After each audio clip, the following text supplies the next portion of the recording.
Institute of cost accounts of India, जिन्होंने अपने 2 दिवसीय सम्मेलन में बदलते परिप्रेक्ष्य के अंदर किस तरीके से मेरा विकसित भारत 2047 विषय पर आप 2 दिन तक चर्चा करेंगे, मंथन करेंगे, अपने अपने विचारों और दृष्टिकोणों को रखेंगे और एक रोड मैप तैयार करेंगे कि हमारी संस्था का क्या योगदान हो सकता है कि माननीय प्रधानमंत्री जी का संकल्प मिशन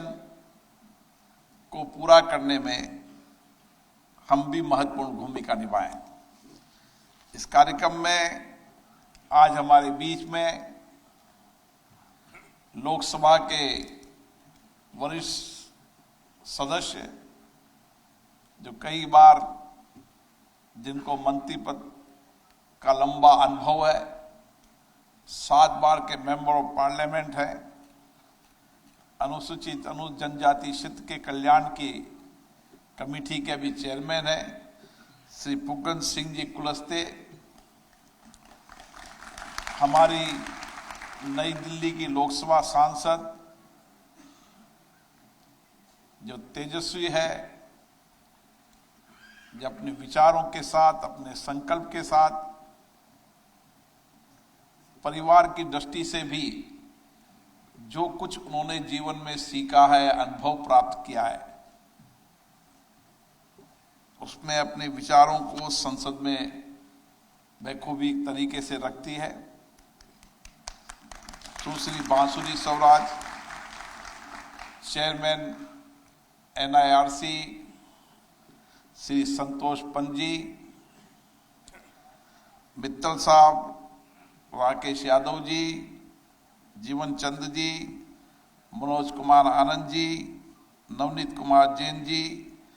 RS भाटी जी और इस संस्था से जुड़े हुए सभी वरिष्ठ सदस्यगण, नौजवान विद्यार्थी साथियों, ये संस्थान एक ऐसी संस्थान है जिसने भारत के अंदर वित्तीय पारदर्शिता के साथ किस तरीके से हम लागत कम कर कर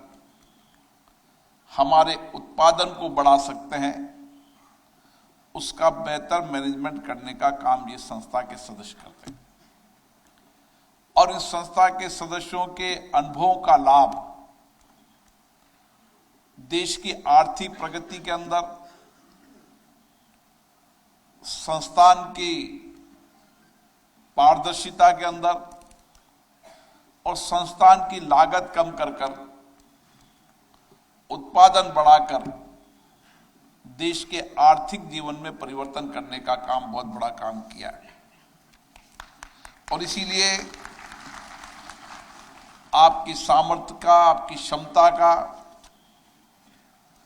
आपके मैनेजमेंट का, आपका विजन का बहुत बड़ा लाभ देश को मिल रहा है। और जिस तरीके की आपकी भूमिका है, निश्चित रूप से आपकी भूमिका से आने वाले समय के अंदर भारत में आर्थिक निवेश बढ़ेगा, दुनिया के अंदर आज भारत का सामर्थ्य बढ़ा है, भारत की ताकत बढ़ी है, लेकिन उसके साथ साथ भारत के कानून, भारत की वित्तीय पारदर्शिता, भारत के वित्तीय कानून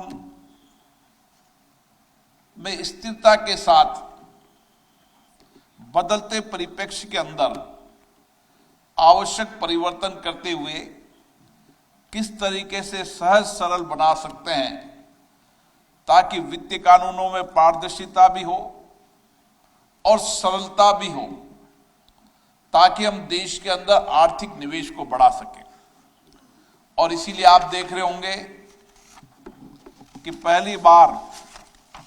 जहां अभी बासुरी जी ने बताया कि हमने अंग्रेजों के कानूनों को परिवर्तन करने का काम किया, अब भारत सरकार ने एक विजन दिया है कि हम कॉलोनाइजर कानूनों को परिवर्तन करते हुए भारतीय परिप्रेक्ष्य के अंदर भारतीय आर्थिक के आधार पर हम कानूनों को बदलने का काम भी करें और जो कानून आवश्यक नहीं उनको रिपेल करने का भी काम करें। और उसी के साथ आप देख रहे होंगे कि जीएसटी लाया गया और जीएसटी के अंदर जो जो भी आवश्यक सुधार जो समय की परिस्थितियों के अनुसार आवश्यक हैं, उन जीएसटी के अंदर परिवर्तन करने का काम भी सरकार कर रही है। और आने वाले समय के अंदर जीएसटी कानून के अंदर पारदर्शिता हो, व्यापारियों, उद्योगपतियों, काम करने वालों को सुविधा हो, इस दृष्टि से भी समय समय पर आवश्यक विचार विमर्श करते हुए नए कानून लाने का काम सरकार कर रही है। और दूसरी तरफ आईटी एक्ट, वर्षों के आईटी एक्ट के अंदर जो जटिलता थी, कठिनाइयां थी, उस जटिलता कठिनाइयों को कैसे ठीक किया जाए, उसके लिए संसद में एक समिति बनी है। जो संसदीय समिति देश के सभी स्टेट होल्डरों से चर्चा कर कर, विचार विमर्श कर कर हम किस तरीके का आईटी एक्ट बनाएं, जिस आईटी एक्ट के अंदर सरलता भी हो, सुविधा भी हो, पारदर्शिता भी हो, और जो टैक्स देने वाले लोग हैं, जो इस देश के अंदर भारत की प्रगति में उनका योगदान है, उनको पारदर्शिता भी मिले। मुझे अभी आप लोगों ने चर्चा की है, निश्चित रूप से एक बड़े स्टेट होल्डर हो आप लागत मूल्यांकन के साथ, वित्तीय पारदर्शिता के साथ एक बेहतर तरीके से काम करते हैं। निश्चित रूप से समिति आपको भी सुनेगी और आपके सुझाव को भी प्राप्त करेगी।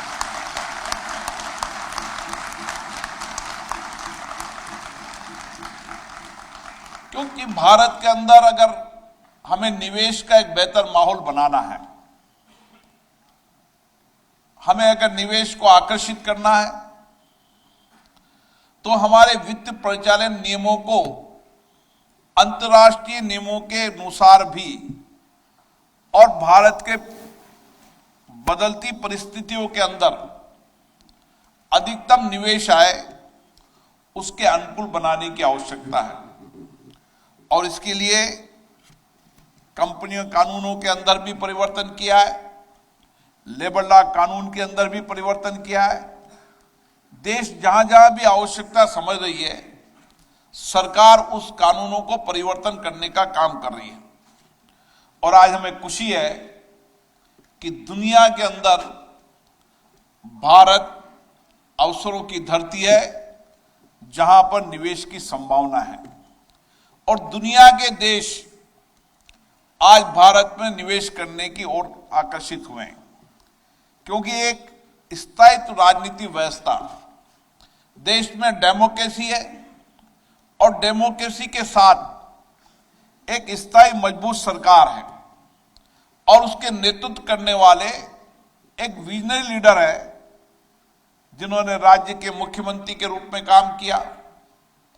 देश के प्रधानमंत्री के रूप में भी काम कर रहे हैं। उनके विजनरी नेतृत्व के अंदर देश कैसे आगे बढ़ सकता है, 10 साल उन्होंने भारत को एक निवेश के साथ साथ समाज के सामाजिक आर्थिक परिवर्तन करने के अंदर एक देश को दिशा देने का काम किया है। और आज हम ये कह सकते हैं कि दुनिया के अंदर भारत जहां तेजी से बढ़ती हुई आर्थिक व्यवस्था है, उसी के साथ देश के सामाजिक समाज के अंतिम व्यक्ति के जीवन के परिवर्तन करने के लिए भी नीतियों कार्यक्रमों की इसी तरीके की योजना बनाई जाती। आज भारत के अंदर हम समाज के अंतिम व्यक्ति के जीवन को कैसे परिवर्तन कर सकते हैं। एक ऐसी व्यवस्था हो जिस व्यवस्था के अंदर लोगों को रोजगार मिले, नए रोजगार का सृजन हो और एक स्किल्ड कुशलता और कौशलता भारत के नौजवानों में हो। आज हमें खुशी है कि दुनिया के अंदर भारत का नौजवान कौशल भी है, कुशलता भी है, लेकिन बदलते परिप्रेक्ष्य के अंदर आज दुनिया के अंदर भारत के नौजवानों की सबसे बड़ी आवश्यकता है। चाहे तकनीकी का क्षेत्र हो, चाहे विज्ञान का क्षेत्र हो, चाहे प्रोफेशनल का हो। आज आप देखिए, चाहे चार्टर्ड अकाउंटेंट हो, चाहे आपके संस्थान के लोग हों, देश में कई बड़ी कंपनियों के सीईओ और फाइनेंस के डायरेक्टर के रूप में काम कर रहे हैं, लेकिन दुनिया के अंदर जिस जिस कंपनियों में आपके संस्थान के लोग सीईओ या फाइनेंस के डायरेक्टर हैं, उस कंपनी को कॉस्ट कम कर ज्यादा प्रॉफिट करने का काम आपने किया। ये हमारे भारत के वित्तीय संस्थानों की ताकत है और इसीलिए भारत के वित्तीय संस्थानों की विशेषता, प्रामाणिकता पूरे देश के अंदर है। मैं आपको बधाई देना चाहता हूं कि आपने 2 दिन की सेमिनार के अंदर इस विषय पर जब आपकी चर्चा होगी तो हम कह सकते हैं कि किस तरीके से भारत के अंदर हर क्षेत्र के अंदर नया परिवर्तन हो रहा है। चाहे इंफ्रास्ट्रक्चर का क्षेत्र हो, चाहे रोड कनेक्टिविटी हो। आज भारत के अंदर रोड कनेक्टिविटी के अंदर हम कह सकते हैं दुनिया के अंदर रोड कनेक्टिविटी की बढ़ने की रफ्तार सबसे ज्यादा तेज है तो भारत के अंदर है। दुनिया के अंदर रेल कनेक्टिविटी और रेल इंफ्रास्ट्रक्चर में अगर सबसे बड़ा काम हो रहा है तो दुनिया में भारत में हो रहा है। एयर कनेक्टिविटी के अंदर नए एयरपोर्ट बनने का काम, बेहतर तरीके के एयरपोर्ट बनने का काम और हवाई सेवाओं को किफायत बनाते हुए उसको आम व्यक्ति तक पहुंचाने का काम हो रहा है तो भारत में हो रहा है। इंफ्रास्ट्रक्चर का कोई सेक्टर नहीं जिस सेक्टर के अंदर नए परिवर्तन नहीं हो रहे और इसलिए एक छत के नीचे सारा इंफ्रास्ट्रक्चर का काम हो और सभी संस्थानें, सभी विभाग